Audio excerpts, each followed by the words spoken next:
ओशो बताते हैं, ध्यान का प्रारंभ कहाँ से होता है। ओशो इस अध्याय की शुरुआत एक गहरे सवाल से करते हैं, ध्यान क्या है। अधिकतर लोग ध्यान को एक क्रिया समझते हैं, कोई तकनीक या मानसिक अभ्यास, लेकिन ओशो इस भ्रम को शुरुआत में ही तोड़ते हैं। वे कहते हैं, ध्यान कोई करना नहीं, ध्यान तो घटता है। ध्यान तब घटता है जब आप अपने भीतर के कोलाहल से बाहर आकर अपने से मिलने लगते हो। सोचने से रुकते नहीं, बल्कि उसको देखना शुरू करते हैं।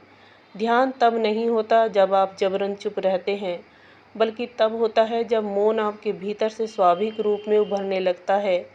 ध्यान की पहली शर्त है देखना। ध्यान ओशो के अनुसार पहली सीढ़ी है देखना, लेकिन ये देखना आँखों से नहीं है, ये भीतर के देखने की बात है। मन चल रहा है, शरीर क्या कर रहा है, भावनाएं कैसी हैं, आप इन सब को एक गवाह की तरह देखो, बिना हस्तक्षेप के, बिना प्रतिक्रिया के। ओशो इसे साक्षी भाव कहते हैं। वे बार बार कहते हैं, तुम विचार नहीं हो, शरीर नहीं हो, तुम मन नहीं हो, तुम वह हो जो इन सब को देखता है।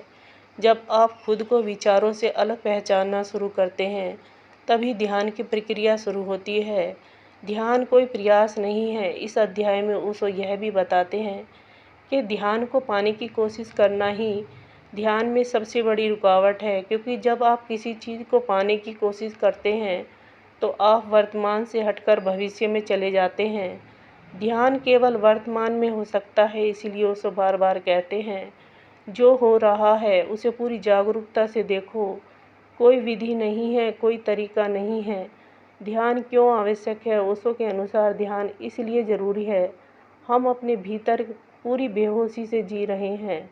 हमारा मन बीते हुए कल में उलझा रहता है या आने वाले कल की चिंता करता रहता है। हम अपने जीवन को बिना देखे जिए जा रहे हैं। ध्यान हमें वर्तमान में लाता है और केवल ध्यान से ही जीवन का अनुभव संभव है। ओशो कहते हैं, ध्यान जीवन को देखने की कला है, जीवन को पूर्ण रूप से देखने की कुंजी है।